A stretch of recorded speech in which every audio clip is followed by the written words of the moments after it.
ஒரு நூற்றாண்டுக்கு மேல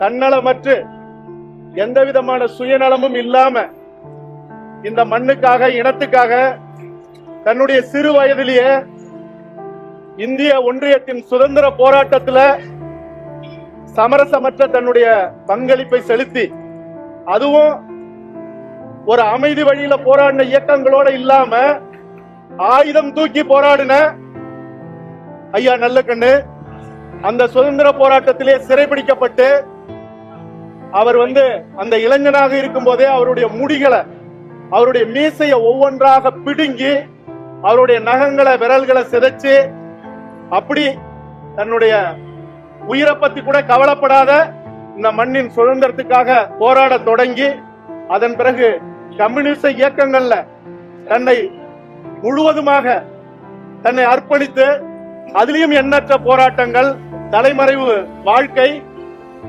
இப்படி ஒரு நூற்றாண்டு இந்த உலகத்துல எங்க தேடினாலும் கிடைக்காத இப்படி ஒரு மாமனிதர், ஒரு அற்புதமான மனிதர்.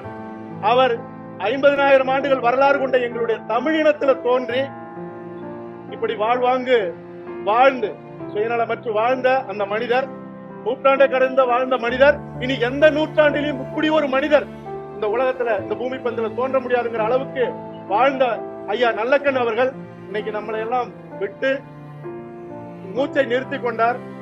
ஸ்ரீவைகுண்டத்துல ஒரு சின்ன கிராமத்துல பிறந்தவர்.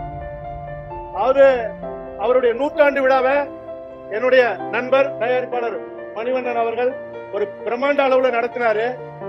முதலமைச்சர் அவர்கள் உள்ளிட்ட இந்தியாவினுடைய பேராளுமைகள் அத்தனை பேர் கலந்துட்டாங்க.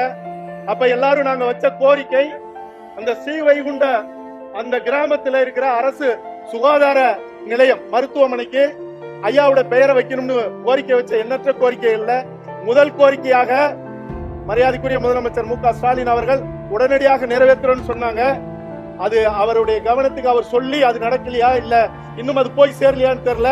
இன்னும் அந்த சுகாதார மையத்துக்கு ஐயா நல்லக்கண்ணு அவர்கள் பெயரை இன்னும் வைக்கல அப்படிங்கிறது கொஞ்சம் அதை இனிமேலாவது செய்யணும். தவிரவும் ஐயா அவர்கள் அதாவது அவருக்கு ஒரு மணிமண்டபம் இந்த அதாவது தேர்தல் வர்றதுக்குள்ளாகவே அந்த இடத்தை ஒதுக்கணும். ஏன்னா நாளைக்கு தேர்தல் வந்ததுக்கு அப்புறம் அது மறக்கப்படலாம், அல்லது இவர்களோ வேறு எவர்களோ வைக்கும் போது மறுபடியும் போய் கேட்கறதுக்கு கம்யூனிஸ்ட் கட்சி கேட்டால் மகிழ்ச்சி, ஆனால் கேட்க முடியாத ஒரு நிலை ஏற்படும் போது அது நடக்காம போயிடும். அதனால உடனடியாக ஐயா அவர்கள் மணிமண்டபத்துக்கு கட்டுறதுக்கு அரசு உறுதிப்படுத்தணும், முதல்வர் உறுதிப்படுத்தணும்.